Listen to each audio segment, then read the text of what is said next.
I'd like to introduce our speaker today, Dr. Poli.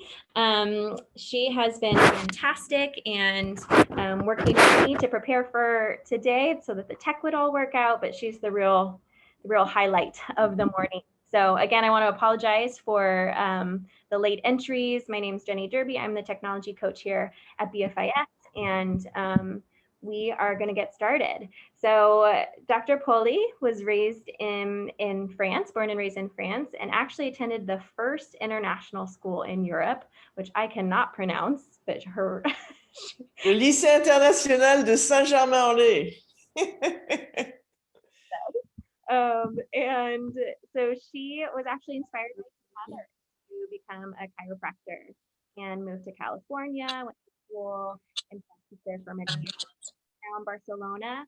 And we're so lucky to have her join our community. She's actually spoke to our community a couple years ago, and really her focus is functional neurology. And so the idea of posture controlled systems and how it affects the brain.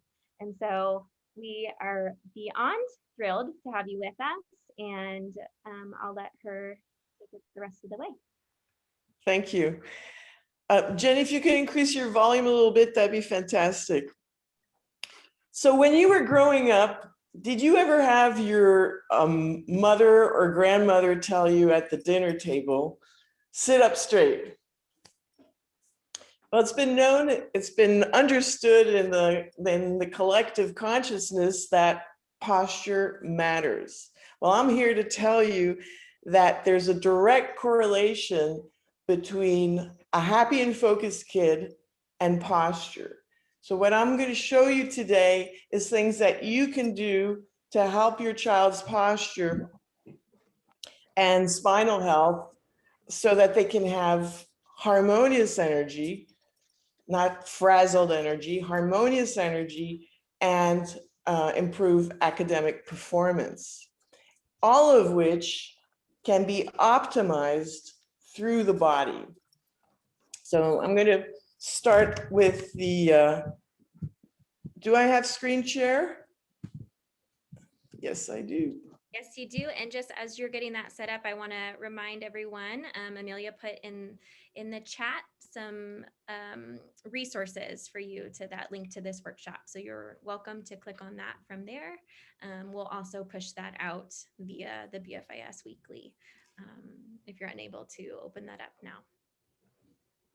So what are we going to cover today? Well, we're going to cover why posture matters, best digital device practices. There's a lot to know, but I'll give you some highlights. And then key back exercises and stretches, a heart coherence technique, which is very useful in calming down brain waves. And then we'll finish with backpack adjustment essentials. And I have 36 years of clinical experience and continuing education, specifically focused on the posture control system within the nervous system. So you have circuitry that controls your posture. And if there's glitches, that can create problems, including when it comes to academic performance. So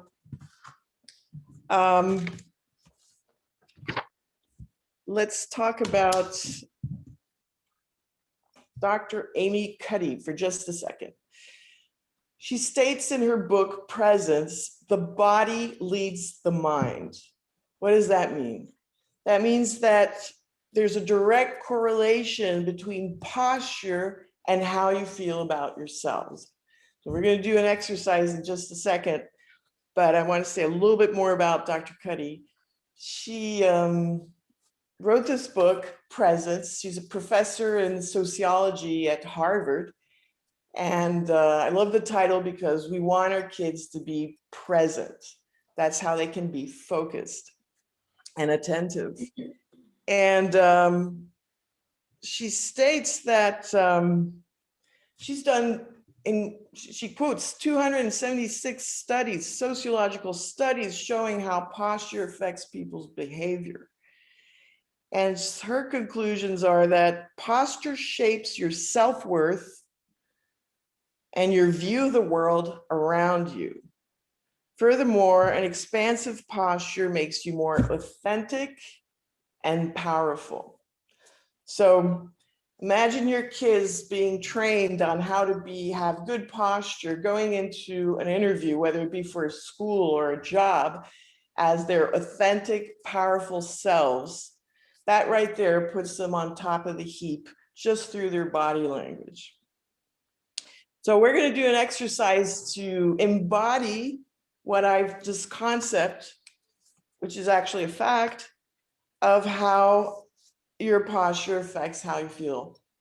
So what I'd like you to do is to say out loud, well, let me give you the instructions first, to say out loud, I love you with all my heart.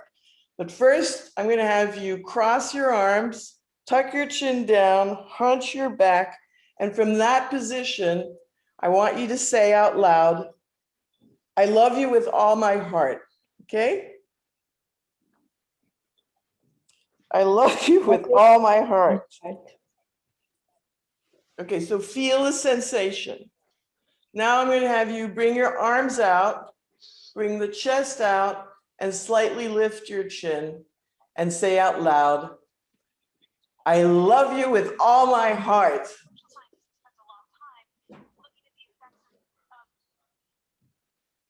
So,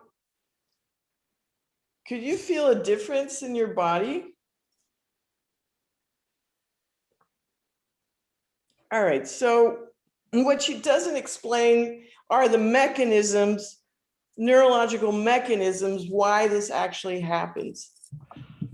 So some of which I'm going to explain to you today. So does this look familiar? Well, what you need to know is that when the neck is tilted 45 degrees, that adds an extra 17 kilograms of pressure on the discs and the joints of the neck. When they're tilted 60 degrees, which is the norm, the new norm, it's 22 kilograms Deuen posar les plaques of solars. pressure. Suposo, eh? Can somebody mute themselves? It's 22 kilograms of pressure on the neck, joints, and discs. So imagine yourself holding a bowling ball of 22 kilograms many hours of the day. Obviously, you're going to have some strain in the neck and the upper shoulders, and chances are you're going to feel not so good and tired. So the reason I'm speaking with you today is that we have a real epidemic when it comes to the sitting disease, or other terms are okay, that escapes me. Anyway, we're not designed to be sedentary. We're designed to hunt and gather. And so the fact that we sit many hours has some physical and neurological drawback. And some of which are when you're sitting hunched over in poor posture, you're compressing not only the heart, but the lungs. So the number one fuel the brain uses is oxygen. So already there, we're depriving the brain of some power, significant power. And then the fact of being hunched over is actually a defense posture, which triggers a whole cascade of events in the body designed to help you prepare for fighting or fleeing. And that triggers a state of alarm in the body just by posture. Remember, the body leads the mind. So your posture influences how you think and perceive the environment around you and inside. And so basically you're running on overdrive when you're in this state of alarm. And then it should come as no surprise that you can have a tired brain, which has problems with focus and attention. Not only that, but when you're in defense, it diminishes the blood supply to the frontal lobe, which is the part of the brain you use to think and emote. So good decisions tend to go down the drain, creativity, but also compassion and empathy, which are all controlled in the frontal lobe, in part. So when you're in this posture, you know, this is the 60 degrees, well, 60 degrees. When you're in this posture, you're literally yanking on the spinal nerves, literally yanking on the spinal cord, the brain stem, and the brain itself. Kids have a rapidly developing nervous system. This is not the ideal situation for that development. And so they might not have pain, but they certainly have silent irritants that distress the brain. Okay, so I'd like you to pull out your cell phones right now. And we're going to do the first solutions, look into the first solutions here. And one of the things we want to do is to avoid the 60-degree tilting. So we want to raise the level of the phone closer to eye level. And in order to accomplish that, you can lock and steady the elbows against the body, and with two hands, hold the cell phone.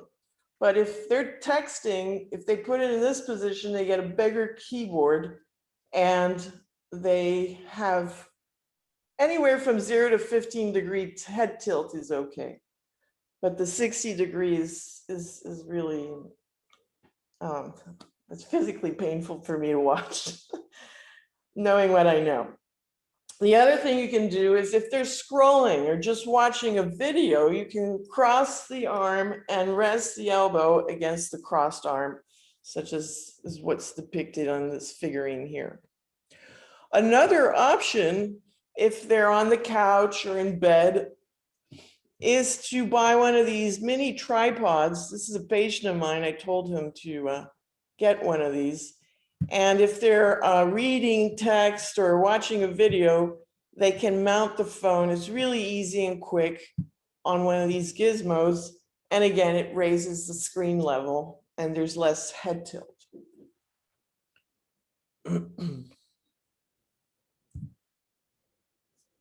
So when it comes to their workspace layout, most kids work at home from a laptop, so that's the only thing I'm going to cover in terms of types of computer.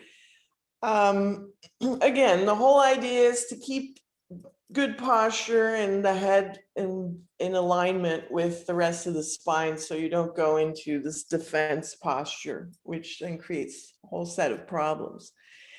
And one of the easiest things to do is to raise the laptop with books. The idea is to have the top 1/3. So you do, if you divide the screen in thirds. At the 2/3 line, starting from the bottom, you draw a line, and that's where you want the eye, the screen to be level with the eyes. It's important to have, it's fundamental to have an external keyboard and mouse so that you can accomplish that and still be able to type without awkward positioning of the hands.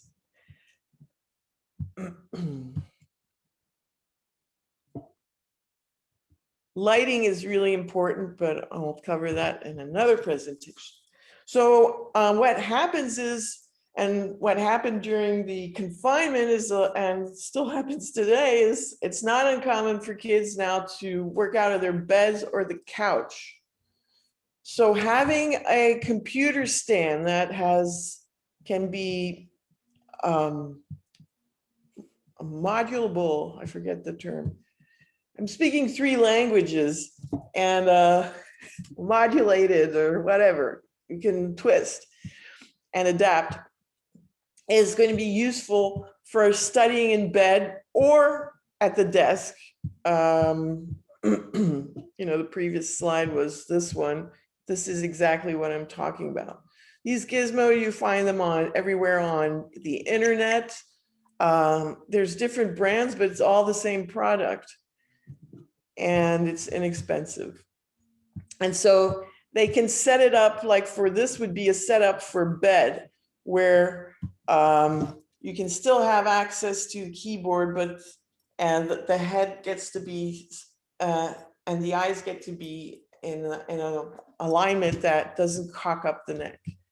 So when they're working in the bed, out of bed or a couch, it's a good idea to get these wedge type foam pillows so that they can support their back or their neck in a way that keeps the neck in alignment with the rest of the spine. This girl here has an L-shaped spine, which is a tremendous strain. So it's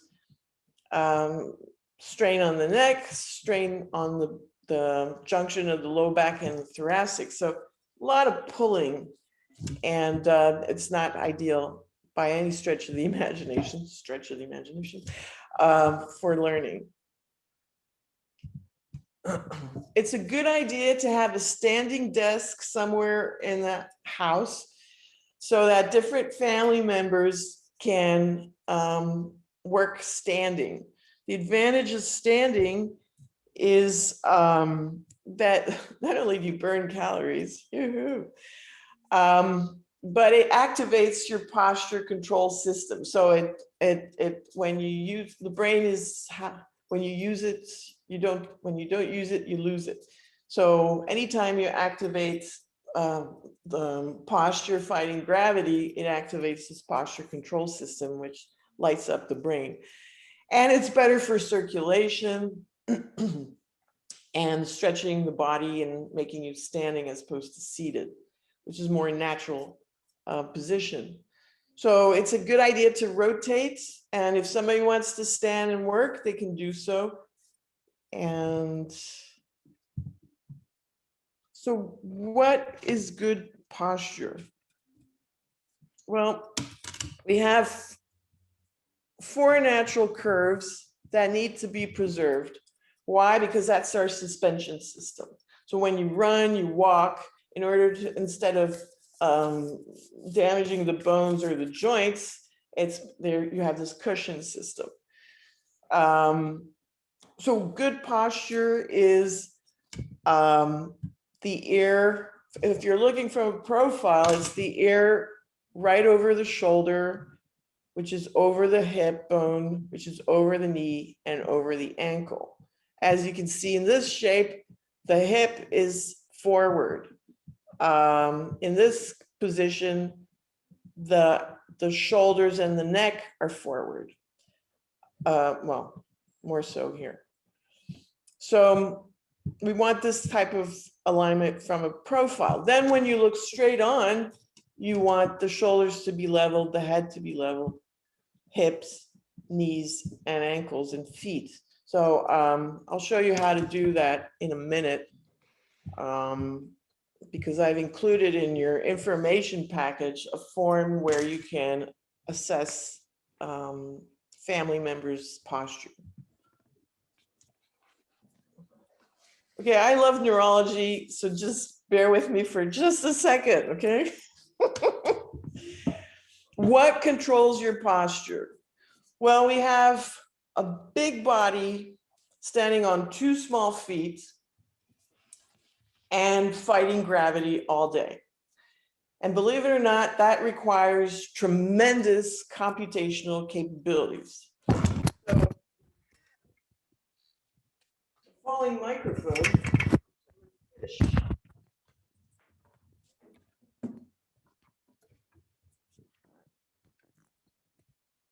You have 6 main areas in the central nervous system, which comprises the brain, the brainstem, and the spinal cord that control the posture.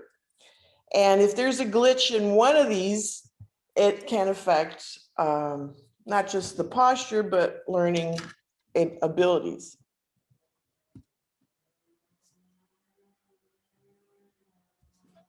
So basically, the brain controls your posture and the alignment of each and every bone of your spine, but each and every bone of your body.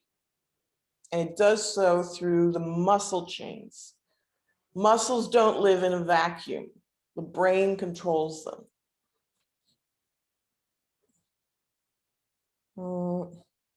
So having this system work properly ensures a better posture and enables the child from, frees the child from being stuck in a defense posture.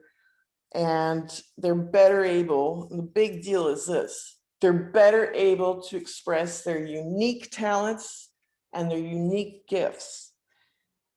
And the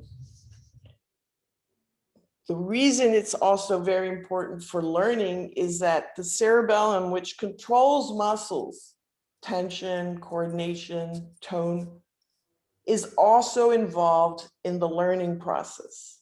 So when we're sedentary, you don't activate that cerebellum so much. It's this thing right here.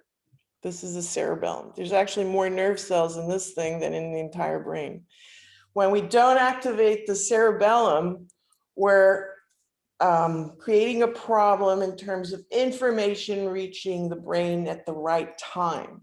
So it's sort of like a metronome. And it's sort of like watching a movie where that's being dubbed and the actors aren't speaking, but the person dubbing is speaking. Or when the actors speak and their lips move, there's no voice from the person dubbing. Well, after a while, it becomes tiresome and confusing. Same thing in the brain if when the cerebellum's not happy. So not only does it involve in learning, it's involved in emotional intelligence and adaptability intelligence. So that's my bit on functional neurology. So what does this mean from a practical point of view? Well, I'll just give you an example of a patient of mine. I'll call her Jane, 15-year-old, was always getting in trouble with teachers because she was restless. She had a deviated spine, a scoliosis, and every time she would sit, she would slouch. And so her grades weren't so great, tension with teachers. So things weren't so great at work, at school, but they weren't so great at home either because she was having difficulties with her stepmother. So what we did was tuned up her posture, optimized the best we could the scoliosis and free movement of the spine, tuned up her diet, and lo and behold, she became her joyful self. Things improved at home in terms of the home dynamic, and her grades went up. And what was really interesting is when she told me, because she has a new awareness, body and mind, she told me, I can't believe how poorly my classmates are sitting.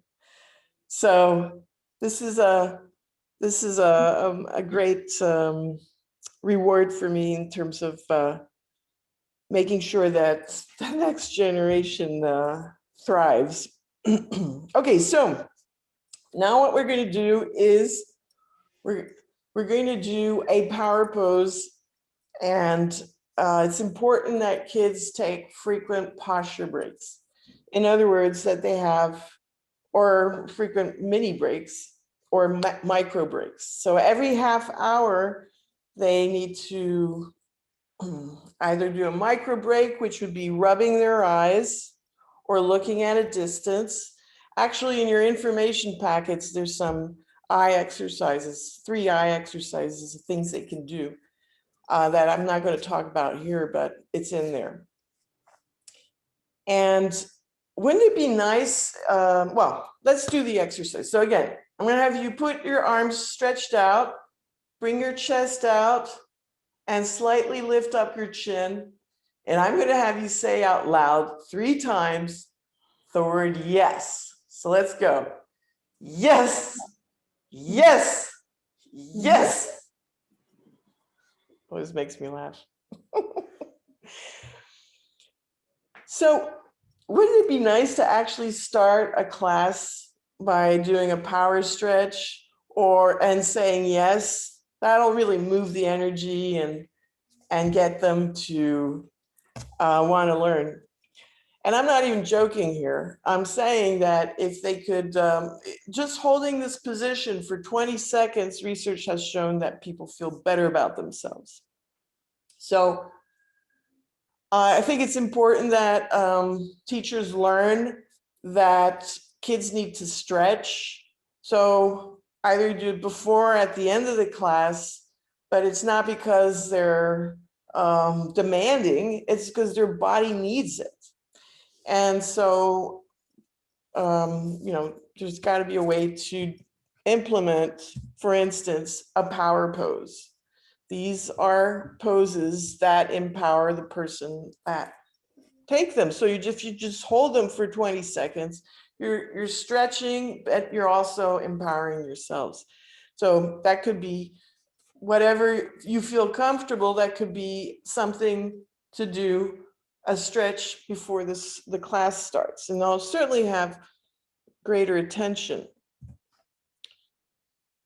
When it comes to exercises for posture, we want to favor the exercises that are in extension, opening. Why? Because in the brainstem we have extension reflexes that get debilitated when you're constantly in the hunched over position. And also we want to stretch the ligaments and tendons so that the rib cage gets to be open, and obviously the spine. So you'll never see a dog or a cat in the morning get up without stretching. So we need to do the same thing. And the simplest thing they can do is, while still in bed, to go on all fours and do this classic yoga stretch where you round the back and then you sink it. Another very good extension exercise. All these things activate the brain, by the way. Not practical at school, but they can definitely do it as a transition exercise before starting your homework, is to do the Superman or Superwoman extension exercise.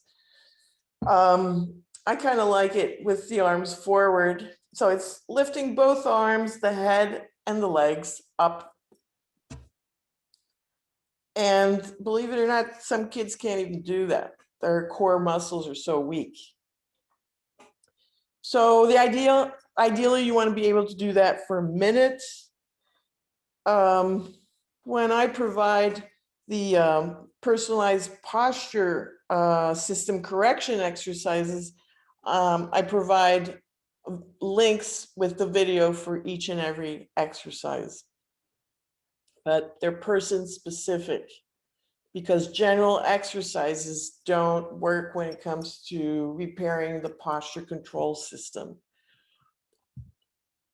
Okay, I'm a big fan of the gym ball. This is a way to actually passively stretch the spine and the rib cage. Another great transition exercise.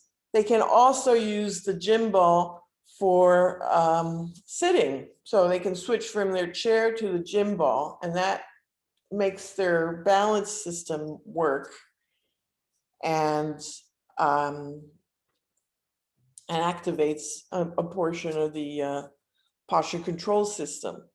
Incidentally, it would be a good idea to have a few of these gym balls in a classroom, so that kids who have difficulties with their spine or feel better sitting on that have that option to sit on a gym ball. And if it becomes part of the culture, it won't seem weird and people won't be giggling, but the kids who need it will be able to better learn.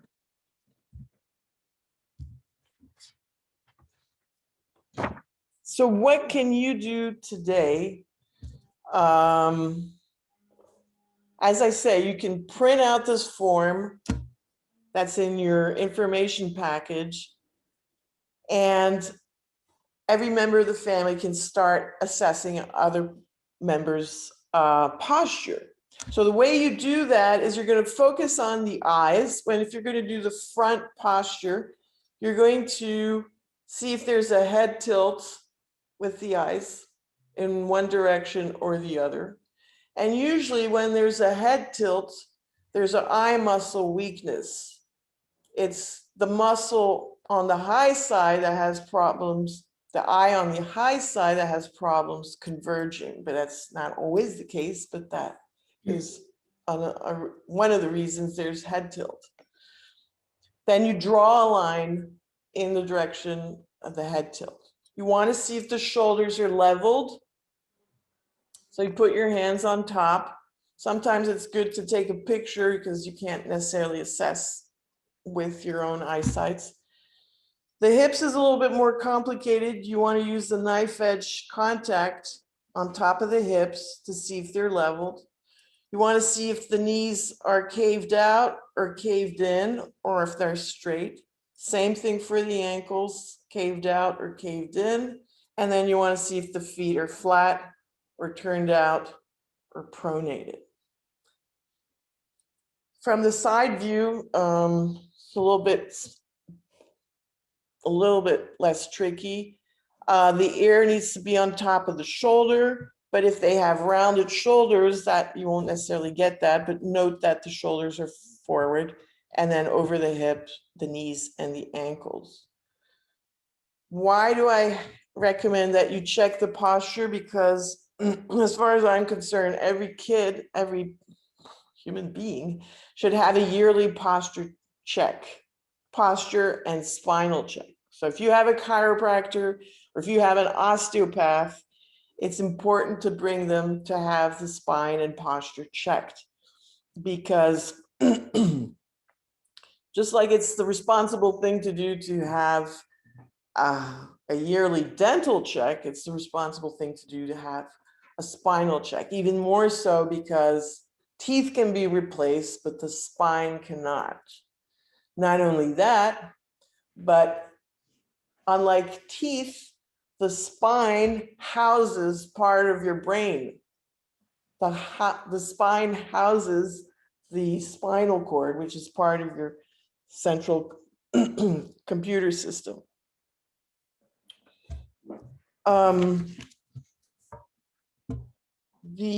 Oh, by the way, if you don't have a chiropractor, I have a special invitation, so you can contact me for the details later on. The other thing you can do is do a virtual digital ergonomic assessment, where you send photos of your 3 photos of your child's setup and sitting in front of their desk, and based on that, I can make recommendations as to how to improve the chair, the lighting, or the setup. So you've all heard about the importance of having a positive mindset. Well, I'm here to tell you that it's fundamental to have, you can also have a positive heart set. Why am I talking about this? Because there's a constant two-way communication between, are you seeing my slides, by the way? Yeah. Okay. There's a constant two-way communication between the heart and the brain.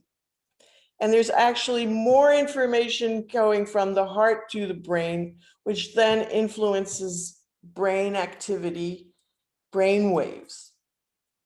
So the exercise we're going to do right now is also an excellent transition exercise from school to homework.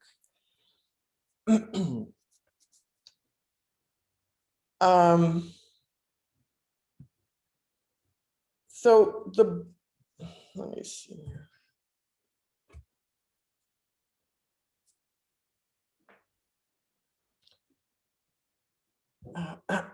Trying to make it simple.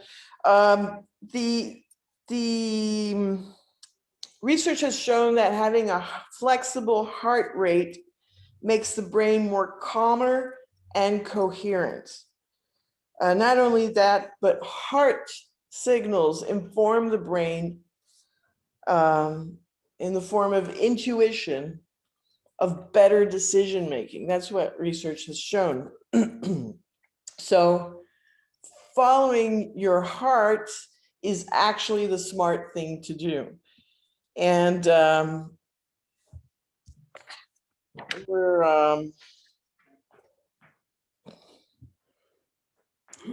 heart is also one of the biggest producers of energy in the body.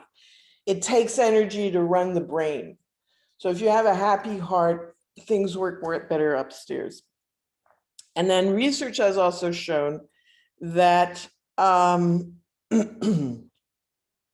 that by doing this exercise 5 minutes a day in a corporate setting, the research showed that there was a 60% drop in depression, a 44% drop in fatigue, and a 52% drop in anxiety.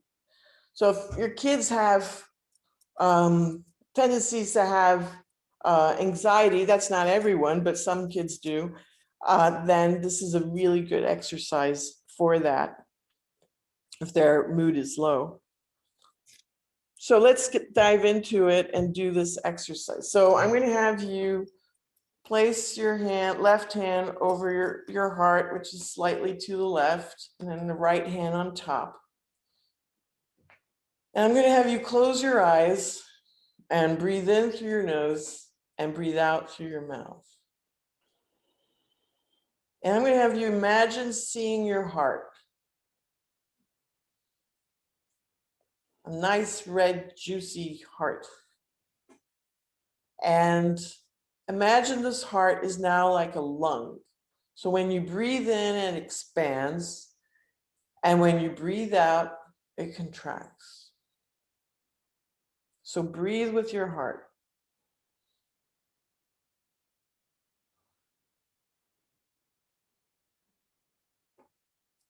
And now imagine or recall a time where you had received either love, a gift, a compliment.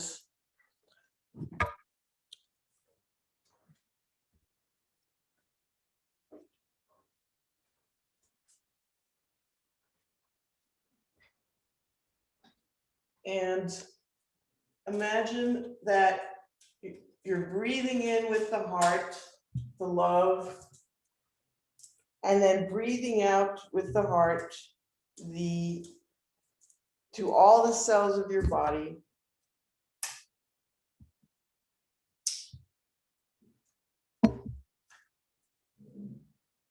The love you're breathing in, or the gift, or the compliment, or the validation. Can you feel that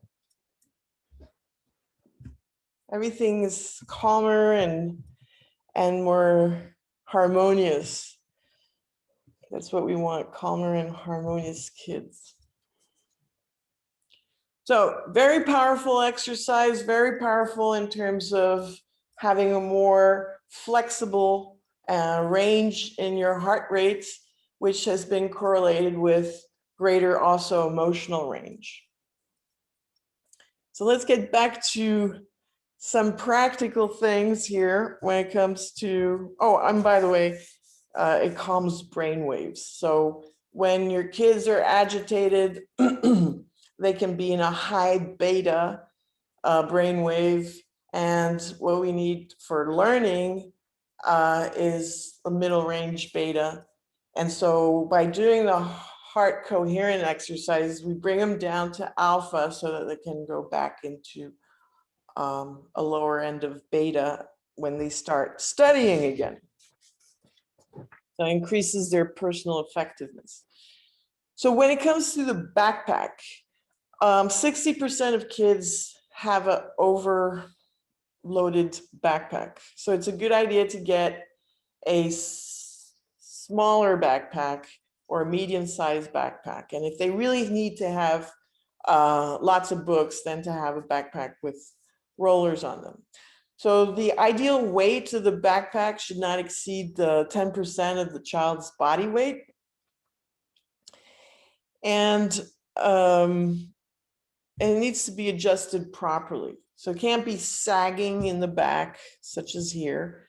It needs to be adjusted on top of above the hips, and the heavier objects closest to the spine. If you're going to carry something, it's harder to carry it, a weight, away from your body than it is closest to your body. Same thing for the head. It's hard to carry your head this way than it is to carry it this way. You want the and the whole idea is we don't want them to be compressing their lungs and hunched over with all the problems that I've told you that brings along, which is being in defense posture and compressing their lungs and creating back pain. We want them to use both straps, not just one. They need to be larger straps so they don't dent into the upper traps that are already strained from the sitting. And that's about it. Yeah, if they have lots of books, they can use a rolling backpack.